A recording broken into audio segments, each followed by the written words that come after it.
Shalom, selamat pagi saudara-saudara yang kasih dalam Yesus Kristus. Kita pada pagi hari ini kita akan mengadakan kebaktian secara online. Kita mau sama-sama menaikkan pujian pada pagi hari ini. Sebelum kita memuji nama Tuhan, kita mau membaca firman Tuhan di dalam Yohanes 3 ayat 16.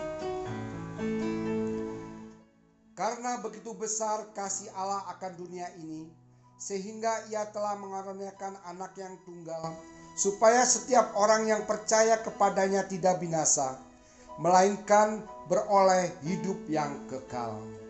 Amin.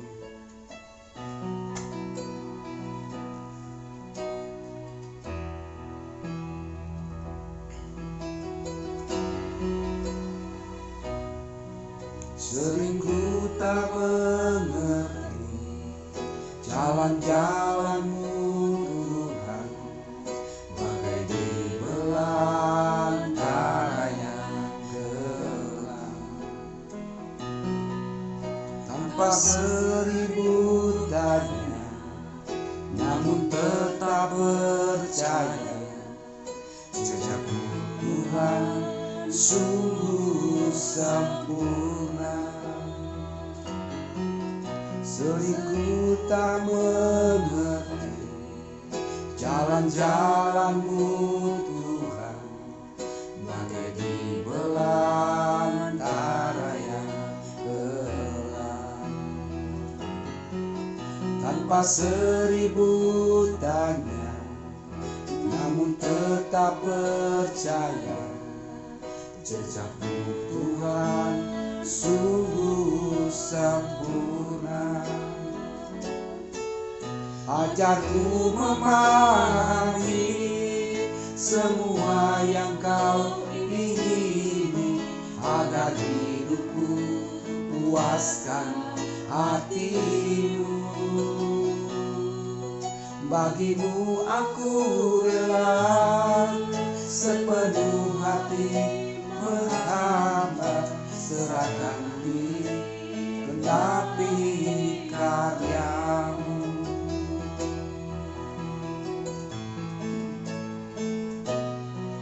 Sering ku tak mengerti jalan-jalan-Mu Tuhan, bagai di belantara yang gelap.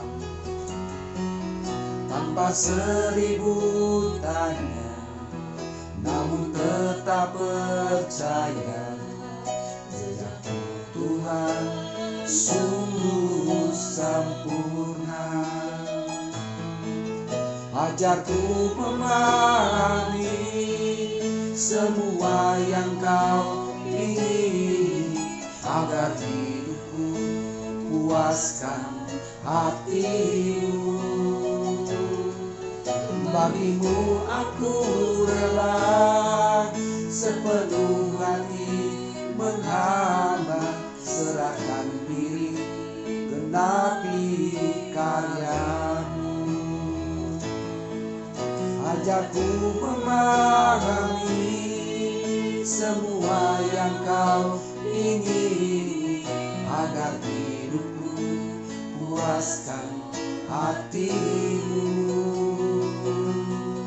Bagimu aku rela sepenuh hati menghamba, serahkan diri, genapi karya-Mu. Ajarku memahami semua yang Kau ingini, agar hidupku puaskan hati-Mu. Bagimu aku rela sepenuh hati menghamba, serahkan diri, genapi karya-Mu. Serahkan diri, genapi karya-Mu. Serahkan diri, genapi karya-Mu.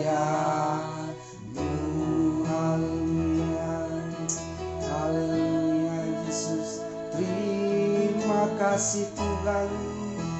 Haleluya, haleluya. Terima kasih Tuhan. Kami boleh bersyukur Tuhan pada pagi ini Tuhan.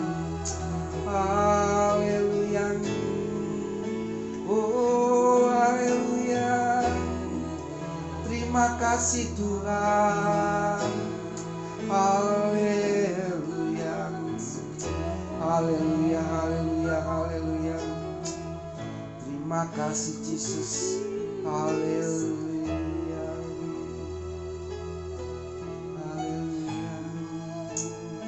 Oh, haleluya. Haleluya. Haleluya.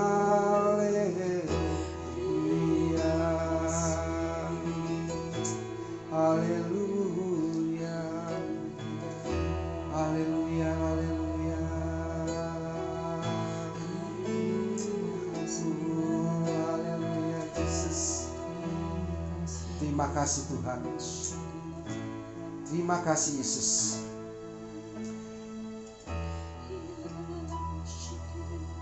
Haleluya Yesus. Oh, haleluya. Haleluya. Bapa dalam surga, kembali kami bersyukur Tuhan kesempatan yang Tuhan sudah berikan pada pagi yang indah ini Bapa. Terima kasih Tuhan. Kami menyerahkan ibadah kami secara online ini Tuhan, dalam pimpinan tangan Tuhan. Kalau tadi kami boleh memuji nama Tuhan, jadikanlah pujian kami boleh menjadikan suatu dupa yang harum di depan Tuhan. Bapa, kalau sebentar kami boleh mendengarkan firman Tuhan. Kalau Tuhan sudah percayakan, kalau Tuhan sudah panggil untuk saudara Erik membawakan firman Tuhan pada pagi hari ini, Bapa, sebentar firman Tuhan yang ditabur, biarlah firman itu jangan berlalu dengan sia-sia. Biarlah firman Tuhan yang sudah ditabur pada pagi hari ini boleh menjadi berbuah-buah bagi jemaat kami yang mendengarkannya secara online. Terima kasih Bapa, kami serahkan semuanya firman tangan Tuhan. Kami serahkan sekali lagi ibadah online pada pagi hari ini, dari awal pernah pada pertengahan, pada penghabisan, hanya di dalam nama Yesus kami boleh bersyukur senantiasa. Haleluya. Amin. Oke, shalom Bapak Ibu, teman-teman mendengarkan posisi ngapain kek. Tapi saya berharap kalian semua mengalami posisi yang paling enak, karena sejujurnya topik yang saya dipercayakan yaitu lanjutan mengenai buah roh gitu ya. Itu aspek yang sulit. Ya, saya akan berusaha menjelaskan, men-sharingkan seefektif dan seefisien mungkin. Jadi barang siapa yang kalian biasa nonton video khotbah dicepetin, saya tidak sarankan dicepetin 1,25, 1,5. Satu saja kecepatannya, oke? Karena saya yakin kalau kita benar-benar fokus pada saat ini, dalam waktu singkat ini kita mendapatkan sesuatu yang baru. Karena ketika saya renungin ini pun, saya sangat diberkati, diingatkan oleh Tuhan banyak hal juga. Oke, seperti yang tadi saya bilang, kita akan melanjutkan seri buah roh. Oke, kalau yang ikut dari minggu lalu dan minggu-minggu sebelumnya harusnya tahu kalau sekarang kita sudah mencapai buah kelemah lembutan. Oke, untuk refresh memori saya akan bacakan di dalam Galatia 5 ayat 22-23. Tetapi buah roh ialah kasih, sukacita, damai sejahtera, kesabaran, kemurahan, kebaikan, kesetiaan yang minggu lalu Ko Alwin sudah sharingkan, kelemah lembutan, penguasaan diri. Tidak ada hukum yang menentang hal-hal itu. Nah, bagian hari ini adalah kelemah lembutan. Sebenarnya ini agak sulit ya, beneran deh. Karena di antara semua bagian dari buah roh, by the way buah roh cuma satu, kalau diperhatiin katanya buah roh, ini adalah aspek-aspek atau elemen-elemen dari karakter Tuhan. Oke?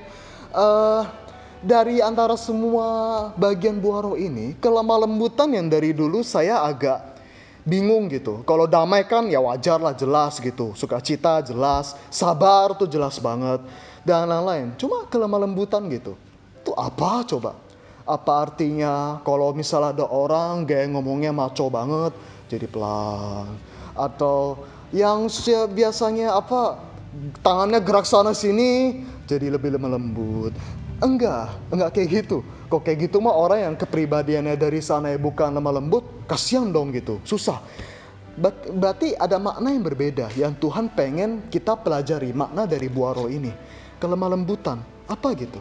Nah, jadi gini, kemarin waktu saya research lagi, waktu saya baca-baca lagi dari bahannya itu, Tuhan nggak lagi maksa kita supaya jadi feminin, bukan. Supaya jadi yang manis gitu, bukan. Tapi ada suatu karakter yang bagi saya membutuhkan kedewasaan rohani dan karakter yang luar biasa. Oke, minggu-minggu kemarin ini di dalam Komsel Youth, saya lagi gencar-gencarnya untuk di dalam Komsel untuk sharing betapa kerennya Alkitab dan bagaimana kalau kita lagi baca Alkitab, kita bisa dapetin yang benar gitu. Bagaimana cara kita mempelajari Alkitab dengan benar secara praktis ya. Nah, sekarang saya akan praktekkan sedikit buat kita semua. Oke, kalau saya share di dalam dalam Komsel kemarin, salah satu metode kalau kita lagi bingung sama ayat Alkitab, itu kita korelasikan, dihubungkan dengan sesuatu yang lebih jelas. Salah satunya, lihat terjemahan lain. Oke, biasanya saya sudah suka share di ibadah umum maupun youth. Setiap kali ada ayat yang menarik perhatian saya, itu saya biasanya lihat bahasa Inggris ya. Karena biasanya vocabnya lebih banyak dan lebih dalam maknanya. Oke, oleh karena itu kita lihat di dalam Galatia 5 ayat 23 yang kelemah lembutan tadi, firman Tuhan apa di dalam terjemahan King James Version yang dinilai sebagai terjemahan yang paling dekat dengan bahasa aslinya.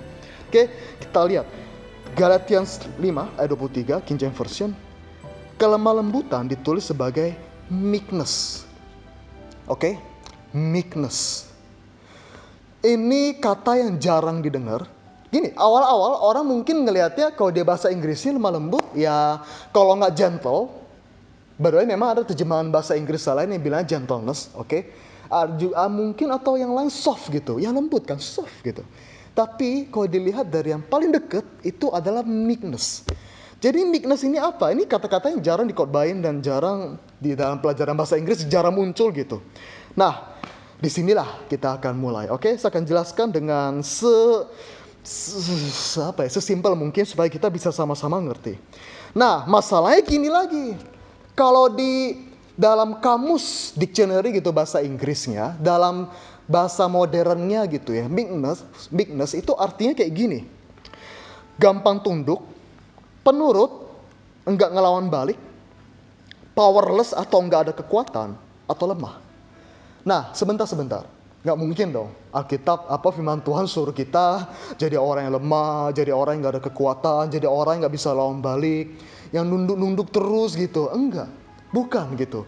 Nah, di saat seperti inilah yang saya kembali juga saya mengingatkan diri sendiri tentang sharing saya di Komsel, yaitu perhatikan konteksnya.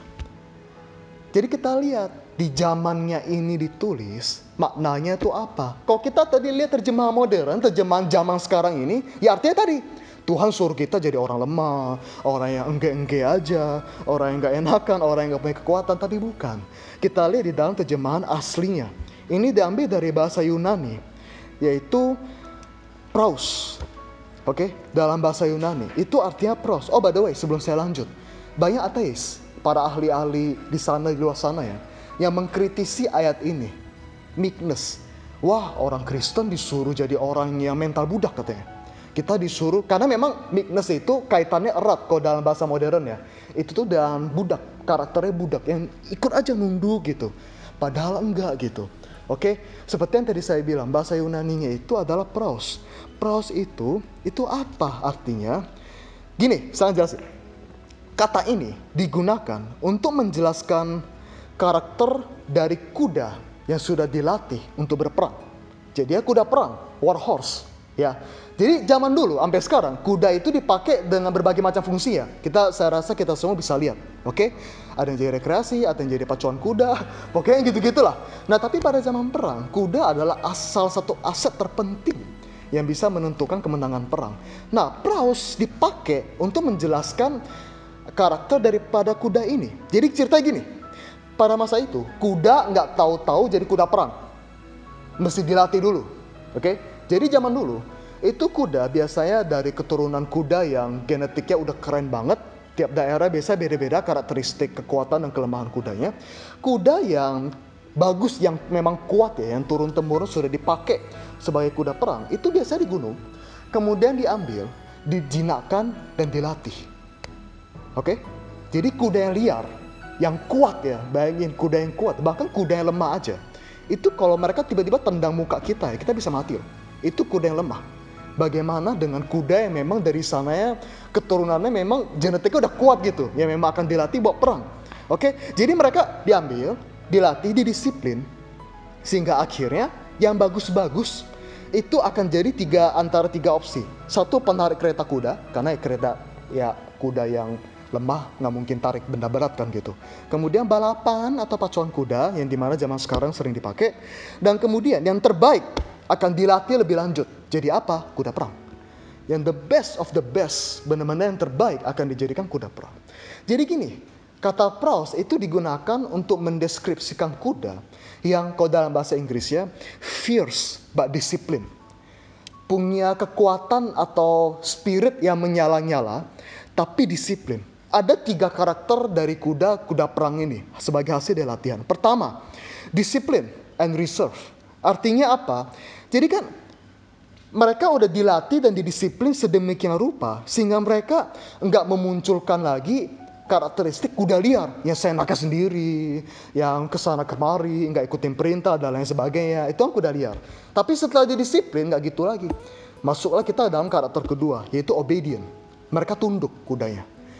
Jadi bayangin gini loh, kuda yang kuat gini, mereka bisa lari lebih dari 35 mil per jam. Itu kenceng banget pada ukuran waktu itu, kuda gitu. Bisa lebih dari itu kalau udah sprint. Itu mereka kuat banget. Tapi dengan perintah dari masternya atau dari penunggang kudanya atau dari pelatihnya, cuma kayak zaman dulu gitu. Ya udah mereka diem, berhenti. Atau dia cuma dipukul dikit atau pakai hentakan kaki atau kekangnya ditarik dikit. Mereka udah langsung tahu dan mereka bisa langsung berhenti. Atau kalau yang nonton film perang gitu ya, biasanya mereka ketika, ini saya nggak ahli, cuma kalau misalnya kita liatin gitu ya, mereka tarik tali kekangnya ke kiri atau kemana gitu, kudanya akan langsung tahu dan ikutin arah dari perintahnya, dari gerakan dari penunggang kudanya. Nah, kita masuk ke dalam karakteristik ketiga, fearless. Itu mereka nggak takut mati. Kuda-kuda yang seperti ini tuh nggak takut mati. Mereka itu ada panah kek, ada tombak kek, ada musuh, ada api diterobos sama mereka. Selama nggak disuruh berhenti, mereka nggak bakalan berhenti. Karena udah dilatih sedemikian rupa untuk perang. Nah, jadi gini loh. Kuda yang kuat banget tadi yang saya bilang. Ketika mereka sudah disiplin, obedient, tunduk, dan fearless, nggak takut. Dikatakan kuda ini sudah meek. M-E-E-K-E-D. Kuda yang sudah meek. Yang sudah lemah lembut. Ini kata yang dipakai untuk menjelaskan buaro tadi, meek. Sekarang saya tanya, kalau kita udah dengar penjelasan saya tadi, apa kita masih bisa bilang orang lemah lembut itu lemah? Yang benar-benar lemah secara fisik, cupu, yang gak ada kuasa, gak ada powernya? Enggak. Kuda itu ya, saya kasih tahu lagi, kalau enggak didisiplin, orang yang gak hati-hati, kuda lawan balik, orang bisa mati cepat. Makanya mesti profesional yang bisa menjinakkan kuda. Sekali kuda gigit, ketika dia udah merasa terancam atau nendang, habis tuh, tulang patah atau meninggal, atau koma. Tapi apakah artinya, jadi gini loh, mereka punya kekuatan, tapi mereka memilih untuk tunduk, untuk tidak mengeluarkan kekuatannya secara liar. Itu meekness, orang yang lemah lembut. Saya akan jelaskan gini, kalau misalnya udah mimisan gitu dengerin penjelasannya, saya akan lanjutkan lagi dengan penjelasan mengenai langsung contohnya, yaitu Yesus. Karakter daripada Yesus. Jadi intinya gini loh, orang yang kuat pada saat yang sama, jadi dia tuh nggak letoy, nggak lemes, ada kekuatan besar di dalamnya, tapi dia tidak menunjukkannya secara sembarangan. Itu lemah lembut. Oke, kita langsung contoh kepada Yesus. Di dalam 2 Korintus 10 ayat 1, Paulus ngomong kayak gini. Aku, Paulus, seorang yang tidak berani bila berhadapan muka dengan kamu, tetapi berani terhadap kamu bila berjauhan. Oke, intinya di sini. Aku memperingatkan kamu demi Kristus yang lemah lembut dan ramah.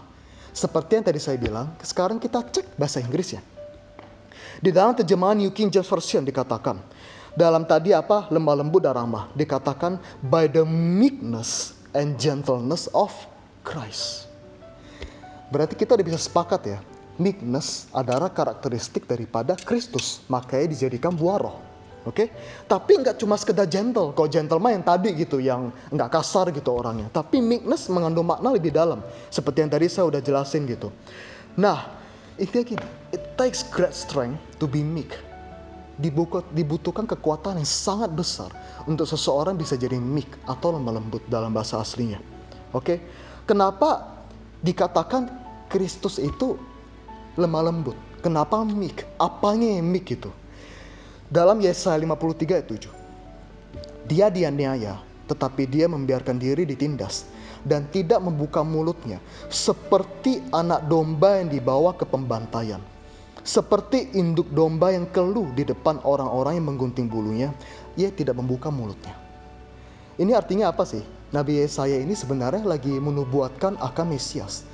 Tapi nubuatannya, maksud saya keren banget. Maksud saya dia bisa melihat gitu ke depan bahwa sang penyelamat ini jadi kayak domba yang nggak berdaya, domba yang nggak bercacat celah, tapi yang cuma bisa mingkem, diem, yang cuma bisa pasrah digunting bulunya, yang cuma kayak bisa pasrah ketika dibawa ke pembantaian gitu. Tapi tujuannya apa? Penyakit kita lah yang dipikulnya, dosa kita lah yang ditanggungnya. Sekarang saya tanya deh, Yesus punya kuasa? Punya. Yesus punya kekuatan? Punya.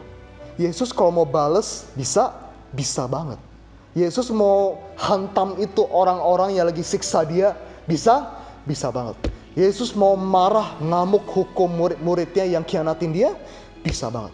Apakah Yesus melakukannya? Tidak. Itu lemah lembut. Oke? Kalau orang hidup di sana, ngeliatin Yesus lagi disalib, lagi dicambuk, lagi dipukul, diludahin, ditampar, orang pasti ngeliatnya ini mental budak banget, diapain kok diem, kok lemah banget, nggak lawan balik. Makanya kan orang tantang dia balik. Kalau memang engkau itu beneran juru selamat, kalau memang engkau Tuhan, sini turun dari salib. Kepancing gak sih lu kalau misalnya lu yang digituin? Saya sih bakal mungkin kepancing banget. Tapi Yesus memilih untuk tidak melakukannya, padahal dia bisa. Enggak digas balik, enggak melawan balik, tapi tetap disalib kayak gitu. Karena apa? Karena ada value yang besar, yaitu kasih. Tuhan sayang sama kita, maka dia rela menjadi seperti domba yang enggak berdaya demi kita. Lembut, tetapi di dalamnya ada kekuatan yang sangat besar. Dibutuhkan kekuatan karakter Kristus yang sedemikian rupa, supaya kita bisa kuat menjadi lembut, meskipun kita punya alasan untuk menjadi kasar. Itu meekness. Oke?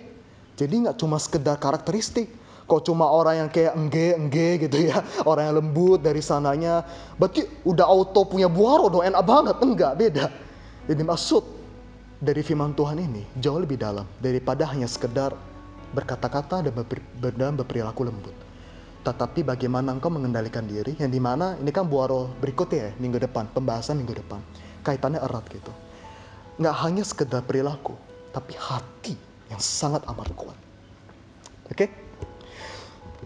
Kita semua tahu Yesus seperti itu bukan karena dia lemah.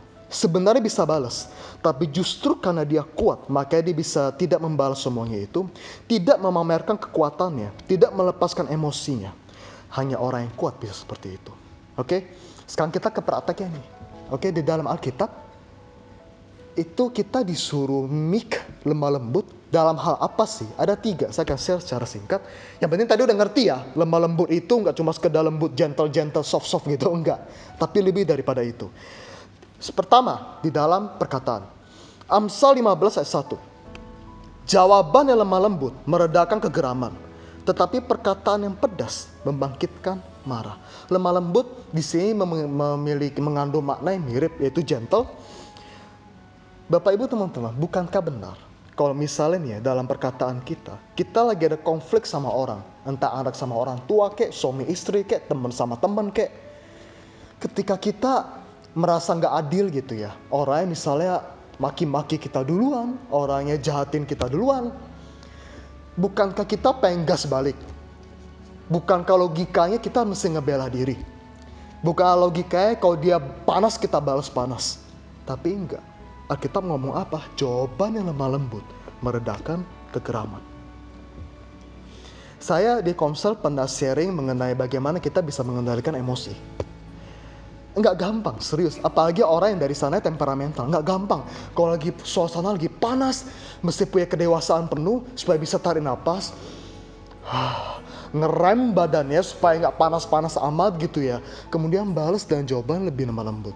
Bagaimana salah satu cara bisa meredakan konflik adalah ketika orang meskipun dia ngomongnya cepet dan suaranya tinggi, nadanya tinggi, kita balas dengan apa? Ngomongnya lebih lambat dan kemudian nada yang lebih rendah. Itu tipsnya. Orangnya pasti kemungkinan besar akan ikut ngomongnya juga jadi lebih pelan, kemudian nadanya juga lebih rendah. Itu pasti. Tapi lebih gampang mana? Balas ngegas ke orang yang ngamuk kita balas ngamuk, atau kita menjadi orang yang lebih dewasa, kemudian suasananya kita lebih ademin gitu. Lebih susah mana? Tentu yang kedua. Karena dibutuhkan kedewasaan. Karena justru itulah karakteristik dari meekness. Di dalam perkataan, hendaknya kamu lemah lembut. Kemudian, dalam sikap dan tindakan, ini saya nggak usah panjang lebar, di dalam Titus 3 ayat 2. Janganlah mereka memfitnah, janganlah mereka bertengkar. Hendaklah mereka selalu ramah dan bersikap lemah lembut terhadap semua orang. Apakah lagi-lagi lemah lembut? Bukan berarti ya kita yang feminin, yang manis-manis, enggak. Tetapi engkau memutuskan di dalam perilaku, di dalam perkataanmu. Engkau tidak kasar, engkau menunjukkan ketika sebagaimana Kristus berkata-kata, kita berkata-kata, sebagaimana Kristus berperilaku, kita berperilaku. Itu intinya dari lemah lembut. Yesus tahu kok kapan mesti mengambil pendekatan yang lebih lemah lembut, kapan mesti tegas. Yesus tahu. Dan kita masuk ke dalam poin terakhir kita, poin ketiga, yaitu memimpin. Galatia 6 ayat 1. Saudara-saudara, kalaupun seorang kedapatan melakukan suatu pelanggaran, maka kamu yang rohani harus memimpin orang itu ke jalan yang benar dalam roh lemah lembut, sambil menjaga dirimu sendiri supaya kamu juga jangan kena pencobaan. Bukankah benar waktu Petrus udah menyangkal Yesus 3 kali, Petrus sampai nangis, meraung-raung? Saya yakin dia pasti dikejar rasa bersalah banget. Akhirnya setelah Yesus bangkit, ketemu Petrus, Yesus ngapain? Enggak ngamuk Yesusnya. Yesus enggak kayak gua gue kira ular beludak itu cuma orang Farisi, ternyata lu juga beludak dah gitu. Enggak, Yesus enggak gitu. Yesus dengan lemah lembut ajak ngobrol. Oke, ajak ngobrol dan ditanyakan ayat yang terkenal, apakah engkau masih mengasihi aku? Bahkan Petrus diajak renungan gitu. Diajak renungan, enggak digas, enggak dimarahin gitu. Enggak. Kenapa? Karena Yesus tahu pada saat itu kepada orang yang lagi merasa bersalah, pendekatan yang paling benar adalah lemah lembut. Wahai para orang tua, guru dan para pemimpin mentor, apakah Anda sudah menyeimbangkan antara kelemah lembutan dan ketegasan ketika Anda mendidik anak-anak Anda? Jangan sampai perasaan safe atau aman mereka hilang karena kita tidak pernah mengambil pendekatan yang lemah lembut kepada mereka. Bukankah kita bisa nyaman dan merasa aman doa kepada Tuhan? Itu karena Tuhan lemah lembut. Dan kenapa kita nggak mau melakukan hal yang sama kepada orang-orang di sekitar kita supaya mereka bisa feel safe? Itu yang dimaksud dengan meekness. Ketika misalnya kadang anak yang salah duluan, atau orang tua mungkin lagi ketidaksempurnaan yang muncul, kita sebagai anak kita geram pengen ngamuk, ada teman kita yang salah terus kita kayak pengen ngamuk gitu, tapi kita masih bisa mengendalikan segala emosi yang kita miliki, kita masih bisa menyampaikan, kita masih bisa melakukan sesuatu, enggak ngegas balik, enggak yang kasar, padahal sebenarnya kita bisa. Itu yang dimaksud dengan meekness atau kelemah lembutan. Enggak gampang, perlu latihan karena kita tidak terlahir dengan karakter ini. Dan seperti yang tadi saya bilang, oleh karena itu kita butuh disiplin. Dibutuhkan kadang bertahun-tahun untuk orang yang tadi yang enggak lemah lembut jadi lemah lembut. That is okay, yang penting kita mau atau enggak. Bagaimana cara ngelatih ya? Gampang, tanya aja pertanyaan ini kepada diri kita sendiri semua. Saya pun nanya ke diri saya kok. Apakah ada hal dalam hidup kita yang kita belum bisa taat atau tunduk kepada Tuhan? Karena karakteristik daripada meekness adalah engkau tidak mengikuti apa yang emosi kamu katakan, engkau tidak mengikuti apa yang kamu rasa benar, tapi apa yang Tuhan anggap benar. itu meekness. Oke? Itu butuh disiplin, itu butuh latihan yang sangat lama. Sebagaimana kuda perang tadi yang saya bilang, mereka dilatih dulu, mereka didisiplin dulu, baru mereka bisa menjadi meek. Pertanyaan saya, maukah kita dilatih oleh Tuhan? Maukah kita dilatih oleh Roh Kudus? Maukah kita ikutin keinginan Roh Kudus lebih daripada keinginan daging kita sendiri? Kalau kita mau, selamat datang kepada perjalanan menuju kita semakin mirip dengan Kristus. Penutup Galatia 5 ayat 5. Ini janji Tuhan kepada orang yang lemah lembut. Berbahagialah orang yang lemah lembut, karena mereka akan memiliki bumi. Dalam bahasa Inggris, NIV, blessed are the meek, for they will inherit the earth. Hanya orang lemah lembutlah yang akan memiliki hidup yang benar-benar hidup. Mari kita bersatu dalam doa. Tuhan, terima kasih Tuhan atas kali hari ini Tuhan. Engkau mengingatkan kami kembali Tuhan mengenai pentingnya kelemah lembutan. Tidak hanya sekedar menjadi lemah secara fisik atau menjadi seseorang yang hanya penurut, tidak memiliki kuasa. Tapi sekarang kami mengerti Tuhan bahwa justru orang-orang Tuhan yang bisa mengendalikan diri, yang bisa sabar, yang bisa Tuhan membalas sesuai dengan kedagingan kami, tapi tidak melakukannya. Itu adalah orang-orang yang kuat Tuhan. Sebagaimana Engkau Yesus, yang sebenarnya punya kuasa untuk membalas, tapi Engkau tidak melakukannya karena Engkau sangat kuat. Engkaulah Tuhan, dan biarlah kami bisa meneladani karakter Kristus dalam hidup kami. Ampuni kami kalau kami masih sering egois Tuhan. Latih kami dan disiplin kami selalu Tuhan, sehingga semakin hari kami semakin mirip dengan Engkau. Di dalam nama Yesus. Amin.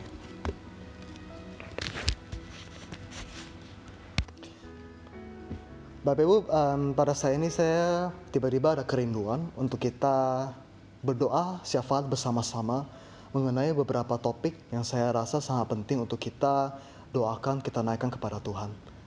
Yuk kita siapkan hati kita dan mari kita berdoa. Bapak, terima kasih Tuhan atas segala yang sudah Engkau berikan bagi kami Tuhan ke saat ini Tuhan. Bapak, pertama-tama Tuhan kami berdoa ya Bapak untuk keadaan bangsa kami Tuhan, dan juga berbagai bangsa di dunia Tuhan, untuk wabah COVID-19 ini Tuhan. Tuhan, seringkali mungkin kami nggak mengerti Tuhan mengapa Engkau izinkan ini terjadi Tuhan, tapi kami percaya maksud-Mu masih baik dan Engkau masih ada dalam kendali Tuhan. Apabila mungkin Tuhan Engkau masih menjaga keluarga kami saat ini, kami bersyukur Tuhan, terima kasih. Dan mungkin di antara anggota keluarga kami atau kenalan atau mungkin teman kami Tuhan, mungkin ada yang kena Tuhan dengan virus ini. Kami berdoa Tuhan lepaskan kesembuhan di dalam nama Yesus. Berkati Tuhan mereka yang merawat Tuhan, dan berkati Tuhan juga para anggota keluarga yang Kau beri kekuatan ya Bapa. Terima kasih Tuhan. Tuhan, kami juga berdoa Tuhan bagi pada tenaga kesehatan ya Tuhan, yang mungkin pada saat ini mengalami pergumulan. Tidak hanya Tuhan pergumulan secara fisik dan kesehatan mempertaruhkan nyawa mereka, tapi juga mungkin mereka Tuhan dilanda banyak tekanan Tuhan secara psikologis dan secara emosional Tuhan. Mungkin mereka udah capek, mereka sudah merasa lelah dan frustrasi Tuhan, karena kondisi kami yang mungkin pada saat ini tidak membaik Tuhan. Tuhan, kami berdoa Tuhan, kami percaya Engkau sudah mengutus mereka Tuhan menjadi berkat bagi bangsa ini Tuhan. Berikan kekuatan pada mereka Tuhan. Engkau yang terus Tuhan support mereka juga Tuhan. Jagai dan pelihara mereka selalu, supaya mereka tidak menyerah Tuhan. Terima kasih Bapa. Kau juga berdoa Tuhan, berikan hikmat bagi para pemerintah Tuhan, supaya mereka bisa memberikan kebijakan yang terbaik. Berikan hikmat bagi mereka Tuhan, supaya segala sesuatu yang keluar Tuhan daripada mereka itu berasal daripada-Mu Tuhan. Mungkin banyak hal Tuhan, ketidaksetujuan Tuhan di antara kami dan juga para pemerintah. Kami percaya semua pemerintahan berasal daripada Tuhan. Oleh karena itu kami lepaskan juga berkat bagi mereka ya Bapa. Terima kasih Tuhan, sekali lagi kami berdoa Tuhan, jaga kesehatan kami Tuhan. Apabila Tuhan di antara kami ada yang sakit, mungkin tidak ada kaitannya Tuhan dengan COVID-19 ini, mungkin ada sakit yang lain ya Tuhan, maka untuk anggota keluarga kami, Engkau yang pelihara dan rawat kami selalu Tuhan. Biarlah Tuhan kesembuhan bisa terjadi dalam nama Yesus Tuhan. Bapak, kami berdoa bagi mereka yang khawatir ya Bapak, bagi mereka yang bekerja, bagi mereka yang bekerja entah di rumah ataupun yang harus pergi ya Bapak, mereka yang memiliki kepentingan untuk harus keluar rumah Tuhan demi bisa merawat diri sehari-hari ya Bapak. Kami berdoa, kami juga lepaskan pelindungan kepada mereka ya Bapak. Kiranya Tuhan semua orang-orang yang kami kasihi bisa sehat selalu ya Tuhan. Bapak, kami serahkan kecemasan kami serahkan Tuhan segala hal yang membuat kami mungkin lemah iman Tuhan, kami mungkin goyah imannya. Kami berdoa Tuhan supaya Tuhan berikan kami terus Tuhan suatu damai sejahtera, kepastian ya Tuhan, bahwa Engkau masih baik, Engkau masih dalam kendali, dan Engkau masih bekerja. Meskipun kami mungkin Tuhan tidak melihat secara langsung Engkau bekerja, kami mengimani dalam nama Yesus bahwa Engkau masih bekerja ya Tuhan, dan terus bekerja di balik layar. Terima kasih Bapa.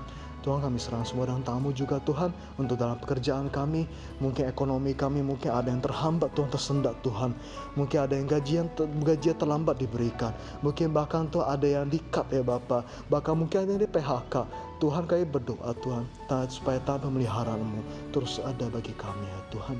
Apapun pergumulan kami Tuhan, kami naikkan ke hadapan-Mu Tuhan.